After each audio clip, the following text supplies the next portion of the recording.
족보가 이어지고 있습니다. 이스라엘의 이 족보 그리고 이스라엘 계보 이렇게 쭉 이어지고 있습니다. 어느 자손이 몇 명이었고 어느 자손이 몇 명이었고 이제 쭉 이런 것이 나오고 있습니다. 자, 이런 것이 담고 있는 의미가 분명한 이스라엘의 그리고 믿음의 백성들의 신앙의 계보라고 말씀을 드렸습니다. 그리고 바로 누구의 자손이 몇 명이요 할 때 그 누구가 바로 나의 이름이 들어가는 그런 자리다라고 우리가 묵상해야 한다라고 말씀을 본 바가 있죠. 그리고 우리는 계속해서 이러한 그 믿음의 계보, 이러한 신앙의 계보를 신앙의 족보를 계속해서 이어나가야 하는 그런 소명이 있는 그런 존재들이다라고 우리가 말씀을 본 바가 있습니다. 자, 오늘 본문의 말씀에도 계속 이어서 이 계보가 족보가 계속 이어지고 있는데 오늘서부터는 이제 제사장들의 족보가 등장을 합니다. 세 문중이 모여서 다 그 인원을 합쳐 보면은 4,289명이 유지되고 있었다라고 할 수 있습니다.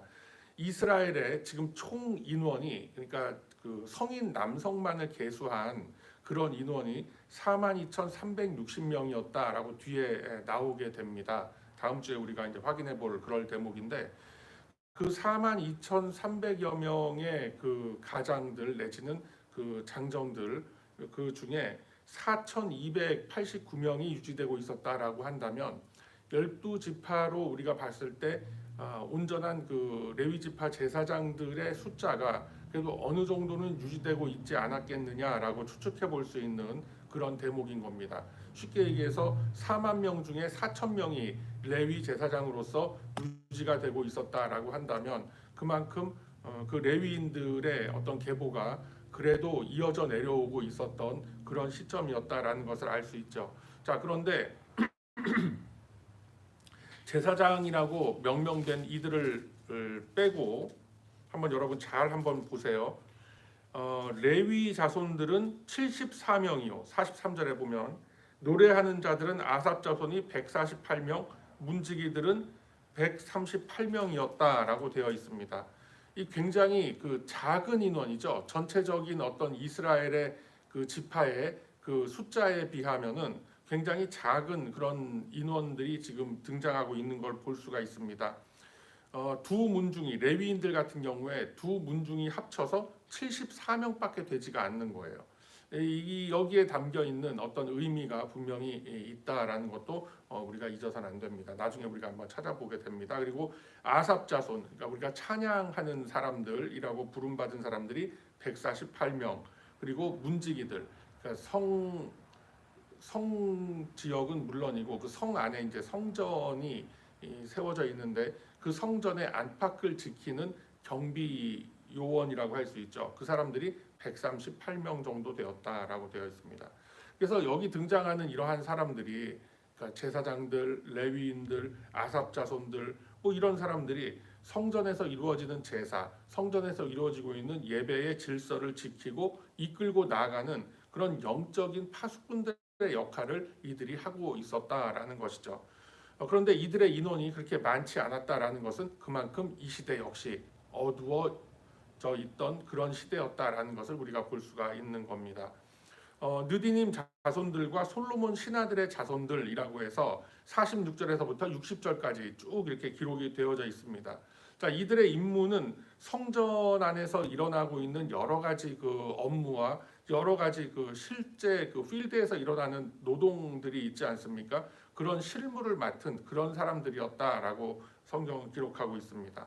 자, 요즘 현대적인 개념으로 보면 잘 이해가 되지가 않을 수가 있습니다. 성전에 나가서 제사 드리는데 뭐 이렇게 많은 인원들이 필요한가라고 생각을 하겠지만 이 당시는 제사를 드리던 그런 시절이었기 때문에 예물을 가져온다든가 그리고 또 그 예물을 처리한다든가 그리고 또 짐승의 그런 그 사체를 그 하나님께 전부 다 불에 태워서 올려보내드리고 그리고 남은 것들을 전부 다 이렇게 소재하고 청소하는 이런 그 일들이 굉장히 복잡하고 좀 이렇게 다단한 그런 단계를 거쳐서 이루어졌던 그런 시절이었다라는 것이죠. 자, 그렇기 때문에 많은 사람들이 굉장히 이 성전의 안팎으로 매달려서 일을 해야만 그 성전이 유지가 되고 그 제사가 유지가 되는 이제 그런 형태였다라는 겁니다. 자, 현대 교회에서도 보면은 예배를 준비하기 위해서 그리고 또 주일날 이 하루에 성도들의 어떤 모임과 만남을 이렇게 준비하기 위해서 사실은 보이지 않는 많은 일손들이 이것을 돕고 있습니다. 교회의 규모가 크던 작던 간에 분명히 희생하고 헌신하는 그런 손길들이 있게끔 마련이고, 그런 손길이 없다면은 우리가 이렇게 편안하게 주일 아침에 공동체로 모여서 예배 드릴 수 있는 이런 자리들이 아예 마련이 되질 않겠죠. 그리고 뭐 현대 교회도 사실은 주중에 이제 여러 성도님들이 오셔서 여러 집회도 갖고 모임도 갖고 하는 이제 그런 경우다라고 할 때, 사실은 여러모로 보이지 않는 손길들이 그 모임을 위해서 굉장히 헌신하고 희생하는 그런 그 일들이 굉장히 많이 있다라는 것입니다. 그래서 우리가 그런 거를 잊지 말아야 됩니다. 예배 공동체에 숨은 일꾼들이 분명히 있습니다. 이런 공동체에 나와서 뭐 교제를 준비하고 또 이곳을 청결하게 유지하기 위해서 또 땀 흘리는 그런 일손들이 분명히 여기저기에 다 숨겨져 있다라는 것이죠. 잘 눈에는 띄지 않지만 이 교회가 유지되고 또 예배 공동체가 유지되기 위해서 보이지 않는 곳에서 헌신하는 손길들 분명히 있다라는 것이죠. 그래서 이러한 손길들이 바로 이러한 느디님 자손들 그리고 솔로몬 신하들의 자손들 이렇게 표현이 돼서 지금 굉장히 46절서부터 60절에 이르기까지 굉장히 많은 인원들이 이렇게 계보가 쭉 나열되어 있는 겁니다. 자, 그러면은 하나님께서는 이런 사람들이 이러이러한 자손들이 이 성전에 나와서 일을 했다. 이들이 명단이 이렇게 되고 이들의 인원이 이렇게 된다라는 것을 이렇게 우리한테 밝히시는데, 이런 그 사람들의 계보를 많은 이들이 그렇게 열심히 헌신하고 수고했다, 그리고 많은 이들이 그렇게 모여들었다라고만 해도 될 거를 이렇게 명단을 굳이 기록하게 하신 이유가 뭘까라는 의문이 들게 됩니다. 자, 첫 번째로 우리가 생각해 봐야 될 것이 무엇이냐면은 이 하나님의 거룩한 존전에 나와서 믿음으로 순종하고 헌신한 자들의 이름을 하나님은 결코 잊지 않으신다라는 겁니다.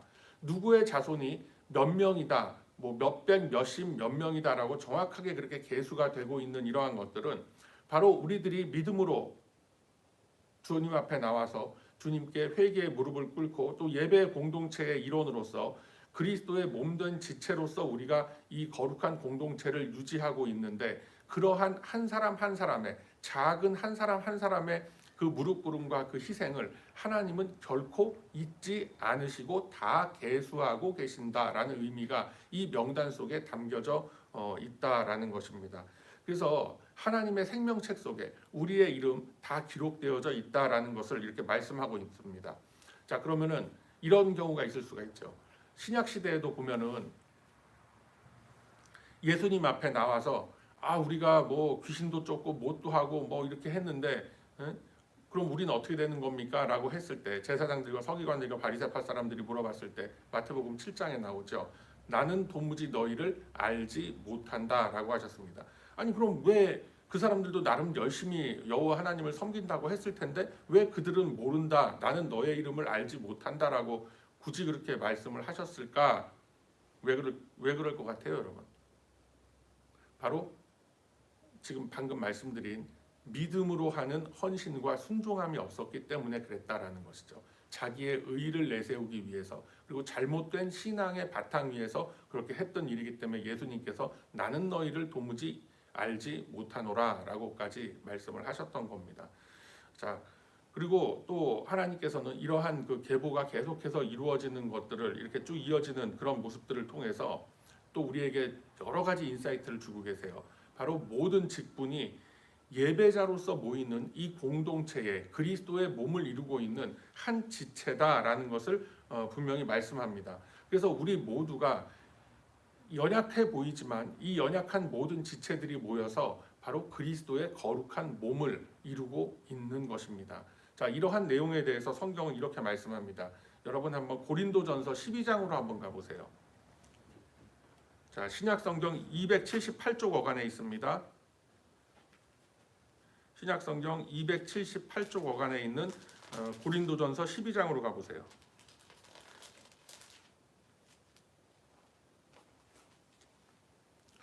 자, 고린도전서 12장 14절서부터 제가 한번 보도록 하겠습니다. 여러분 이렇게 찾으신 분들은 눈으로 이렇게 찾아서 보시면 되겠습니다.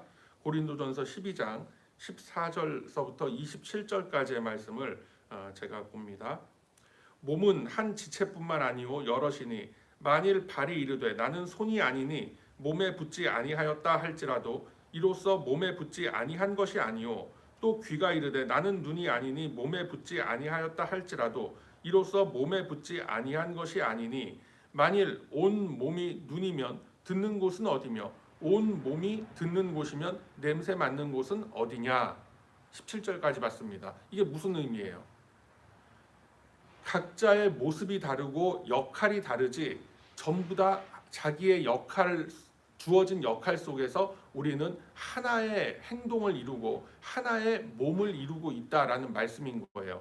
눈이 코한테 나는 뭐 코가 아닌데 내가 뭐에 저런 일을 해야 된단 말인가 라고 생각할 수 있겠지만 눈에게 맡겨진 임무가 있는 거예요. 보는 거를 역할을 그렇게 하나님은 맡겨주신 거예요. 코는 냄새를 맡고 숨을 쉬는 역할을 그렇게 주어 주신 거예요.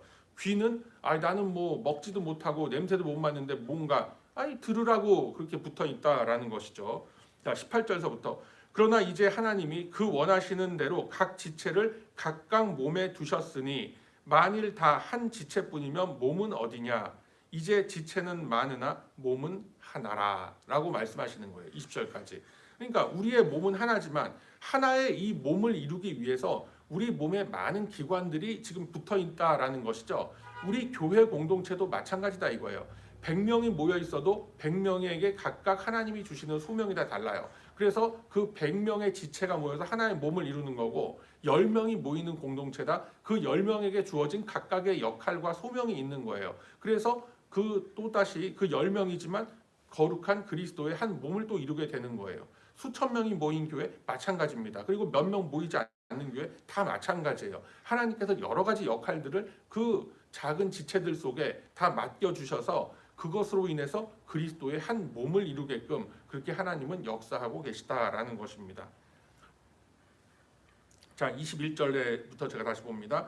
눈이 손더러 내가 너를 쓸 데가 없다 하거나 또한 머리가 발더러 내가 너를 쓸 데가 없다 하지 못하리라. 그뿐 아니라 더 약하게 보이는 몸의 지체가 도리어 요긴하고 우리가 몸에 덜 귀히 여기는 그것들을 더욱 귀한 것들로 입혀주며 우리의 아름답지 못한 지체는 더욱 아름다운 것을 얻느니라. 그런즉 우리의 아름다운 지체는 그럴 필요가 없느니라. 오직 하나님이 몸을 고르게 하여 부족한 지체에게 귀중함을 더하사. 이렇게 얘기했죠. 그리고 25절에 몸 가운데서 분쟁이 없고 오직 여러 지체가 서로 같이 돌보게 하셨느니라. 이렇게 말씀하는 거예요. 그래서 역할과 다 그 소명이 다른 위치가 다른 그런 여러 지체들이 모여 있지만 여러 기관들이 모여 있지만 그것이 전부 다 조화롭게 그리스도의 한 몸을 이룬다라는 것입니다. 자, 그렇게 되면은 나는 어떤 역할로 이 공동체의 부름을 받았을까라는 것도 우리는 분명히 생각해 봐야 됩니다. 거대한 하나님의 나라 속에 나의 역할과 나의 소명은 과연 무엇이란 말인가 이런 것들을 우리는 하나님의 말씀에 비추어서 계속해서 우리는 끊임없이 말씀을 묵상하고 또 우리의 심령 속에 품어야 할 줄로 믿습니다. 단지 기능과 역할이 다를 뿐이지 누가 더 높고 누가 더 낮다라고 할 수가 없는 거예요. 여러분 한번 생각해 보세요. 아주 고급스러운 다이아 반지를 어디다 낍니까? 보통 약지 손가락에 끼지 않습니까? 가운데 손가락이나 약지 손가락 이런 데다가 아주 막 그런 큼지막한 뭐 다이아도 받고 그런 반지도 끼고 다니고도 하는 걸 보는데 그렇다고 해서 약지 손가락이 가장 중요한 기관이냐? 그렇지는 않잖아요. 우리 몸에서 뭐 어디나 약지 손가락도 물론 귀하죠. 새끼 손가락도 귀하고 그렇지만 눈, 코, 입, 귀가 다 있는데 그리고 또 우리의 이 내장 기관들이 다 워킹을 하고 있기 때문에 우리가 이렇게 생명을 유지하고 살아갈 수가 있는데 어느 한 기관이 특별하다라고 할 수가 없지 않느냐라는 거예요. 그러니까 비싼 다이아 반지를 끼고 있다고 해서 약지 손가락이나 가운데 손가락이 가장 귀하고 가장 높은 자리에 있느냐? 그렇지 않다라는 것이죠. 누구나 다 동등한 위치에서 기능과 역할이 다를 뿐 하나님의 그 몸을 이루기 위해서 그리스도의 몸을 이루기 위해서 우리는 다 부르심을 받은 동일한 지체다라는 것입니다. 이러한 말씀을 우리에게 주시기 위해서 지금 이러한 그 이스라엘의 계보를 우리에게 쭉 내려주고 계신 겁니다. 자, 그럼 그런 가운데에서 왜 이 레위인들의 또 성전의 안팎으로 여러 가지 업무를 담당해야 할 이 레위인들의 숫자가 왜 이렇게 조금밖에 없었단 말인가라는 의문이 들게 되죠. 왜 그렇겠어요? 간단합니다. 그런 일 하기 싫은 거예요. 그래서 레위인들이 나타나질 않는 겁니다. 지금 이 인구 개수하고 하는 데서 레위인들이 성전으로 나오질 않으려고 하는 거예요. 왜냐하면 힘들고 고된 일이기 때문에 그 일을 나서서 하려고 하질 않고 있다라는 것이고, 또 하나의 이유는 그만큼 이스라엘이 영적으로 어두웠던 그런 시절이었기 때문에 그렇다라는 것입니다. 그 적은 보수를 받으면서 막중한 사역이 그렇게 주어지게 됩니다. 힘들 수 있죠. 인간적으로 생각을 하면 소명이 약하면 결코 해서는 안 되는 일이 그런 일들이다라는 것이죠. 헌신하는 일들. 그래서 어떻게 해야 되겠어요? 다른 지체들이 서로 위하고 돕고 해야 되는 거예요. 그래서 갈라디아서 6장에도 말씀하지 않습니까? 너희들이 모든 이 세상의 좋은 것들로 그 주의 일꾼들과 그 다음에 하나님께 헌신하는 그런 자들과 나누어라라고 분명히 말씀을 하고 있다라는 거예요. 우리가 이런 모습들을 이미 사사기 시절에 한번 우리가 확인을 한 바가 있죠. 사사기 17장에 보면 레위 소년이 등장을 하게 됩니다. 레위 소년이 성전에 있어서 성전에서 하는 업무를 배우고 익히고 그곳에서 종사해야 될 그런 그 인원이 그곳을 나와서 이제 곳곳을 떠돌아다니면서 자기의 어떤 그 먹고 살 길을 찾아서 그렇게 이리저리 헤매고 다니는 그런 모습들, 그리고 레위 제사장의 그런 타락한 모습들 우리가 사사기 후반부에서 다 보고 있지 않았습니까? 그러한 모습들이 이렇게까지 계속 이어지고 있다라는 거예요. 그래서 이 레위인들이 성전에 있으면서 어떻게든지 거기서 하나님을 경배하고 하나님을 찬송하는 일에 자신들이 헌신을 하고 투신을 하면서 거기서부터 자기들의 삶의 의미를 찾아야 되는데, 그렇지가 못하다 보니까 이렇게 막 밖으로 떠돌아다니고 레위인들을 계수한다 하는데 그 자리에 나오지도 않는 거예요. 그게 어떻게 보면 부끄럽고 창피한 일이 되는 거예요. 이 사람들에게 있어서는. 그래서 이러한 그 연약한 그런 레위인들의 모습을 보면서 하나님께서는 오늘 이 시간에도 우리의 믿음의 회복이 얼만큼 이렇게 중요하다라는 것을 우리에게 보여주고 있다라는 거예요.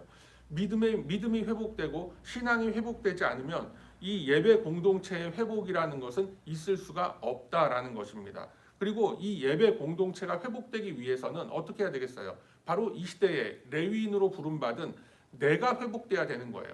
내 마음속에 항상 부정적이고 원망과 좌절과 막 이런 것들만 그냥 가득 차 있고 하다고 한다면은 누가 기쁜 마음으로 나와서 감사한 마음으로 나와서 하나님 앞에 예배드리고 하나님을 찬송할 수 있겠습니까? 그런 일은 있을 수가 없는 거예요. 그냥 뭐 막연한 어떤 습관과 의무감에 의해서 따라 나올 수는 있겠죠. 그렇지만 기쁨과 즐거움이 없이 그냥 하나님께 대한 어떤 그 탄식과 원망으로만 가득 찬, 물론 그런 심령도 하나님께서는 보살펴 주시고 어루만져 주시지만 이게 마땅한 그런 어떤 신앙의 모습은 아니다라는 것을 우리가 분명히 기억을 해야 된다는 거예요. 이렇게 회복되지 못한 심령들 분명히 하나님 존전에 나와서 회복돼야 됩니다. 자, 그러기 위해서 하나님께서는 바로 이러한 그 계보를 통해서 바로 내 자신이 회복이 되어야, 내 자신이 하나님의 복음으로 인해서 그리고 하나님께서 주시는 이 삶의 모든 것으로 인해서 기쁨과 감사가 있을 때 바로 그 심령이 회복되고 그러한 심령들이 모여서 예배 공동체가 회복되고 하나님의 나라가 그곳에 세워진다라는 것을 이 계보를 통해서 우리에게 보여주고 계시다라는 것입니다. 그래서 예배 공동체의 회복은, 하나님 나라의 회복은 어떠한 막연한 구호로서만 이루어지는 것이 아니라 바로 내 자신의 회복으로부터 이루어진다라는 것을 여러분 꼭 기억하시기를 바랍니다. 자, 본문에 등장한 그런 여러 인물들 나오죠. 우리가 뭐 이건 읽기도 참 힘든, 뭐 발음도 제대로 나오지 않는 이런 유대인들의 이름이 쭉 이어지고 있는데, 이런 인물들은 모두 다 예배의 질서를 세우는 데에 쓰임 받기 위해서 부르심을 받은 그런 자들이다라는 거예요. 그래서 이 지금 성벽 공사가 이렇게 마무리가 되고 하는 와중에 이러한 이들의 명단과 이들의 계보가 쭉 기록이 되어 있다라는 것은 건물의 회복, 어떤 이 외형적인 우리 교회의 모습, 어떤 그 하나님 공동체의 모습이 회복되는 것도 중요하지만 가장 중요한 것은 그 공동체를 이루고 있는 나라는 한 존재의 정체성, 나는 과연 누구인가, 나는 무엇으로 사는가, 나는 왜 사는가 라는 거에 대한 이 건강한 정체성의 그 믿음 안에서의 우리가 찾을 수 있는 그 정체성의 회복이 이루어지지 않으면 결코 외형적인 회복이 그게 완성될 수가 없다라고 하나님은 말씀하시는 거예요. 그래서 바로 우리가 헌신하고 감사하고 기뻐하는 이런 하나님 앞에 겸손히 나아가는 우리의 이런 심령들이 회복되어야 할 줄로 믿습니다. 어떤 분들 이렇게 생각하실 수 있어요. 이 세상 속에서 내가 받은 상처가 얼마고 이 세상 속에서 그 시름과 세파에 시달려서 나는 찢겨지고 있는데 도대체 어떻게 회복하란 말인가? 여러분, 하나님 뭐라고 말씀하세요? 결국 말씀으로 깊이 들어가라는 거예요. 말씀의 생수가 그 심령에 흐르면 이 세상에서 받는 세파와 이 세상에서 받는 어떤 그 상처들, 그거 그렇게 우리의 정체성과 우리의 영혼을 병들게 하지 못합니다. 그거를 여러분들 분명히 아셔야 돼요. 하나님은 세상을 이기셨다라고 말씀하셨어요. 우리 주님은. 세상을 이긴 주님 곁에 우리는 바로 접붙여진 가지로서 우리는 자라나고 있는 거예요. 우리를 세상이 삼키질 못합니다. 물론 우리를 삼키기 위해서 항상 널름널름 그렇게 하고 있죠. 그렇지만 우리는 말씀과 기도로서 항상 그것을 지켜낼 수 있고 우리의 심령이 설령 우리가 찢겨진 마음으로 나왔다 할지라도 우리가 하나님 앞에 겸손한 마음으로 무릎 꿇고 하나님의 은혜를 구할 때 하나님께서는 우리를 회복시켜 주시고 우리를 건강한 정체성을 가진 이 건강한 공동체의 한 지체로서 우리를 세워 주실 것입니다. 그래서 이 시간 우리 함께 기도할 때에 내가 하나님 백성으로서의 온전한 정체성을 먼저 회복하게 하소서. 내 마음속에 말씀으로 인한 말씀의 은혜로 인한 기쁨이 회복되게 하소서. 그리고 말씀 묵상에 내가 게으르지 않는 그러한 존재가 되게 하소서. 그로 인해서 공동한 건강한 공동체의 한 지체로서 그리고 나아가서는 그리스도의 몸의 한 일원으로서 한 지체로서 건강한 삶을 살아가게 하소서. 헌신하는 마음 갖게 하소서라는 이런 제목들을 놓고 우리가 함께 기도하며 나아가는 이 복된 아침 다 되시기를 주님의 이름으로 축복합니다. 아멘. 자비로우시고 은혜로우신 아버지 하나님,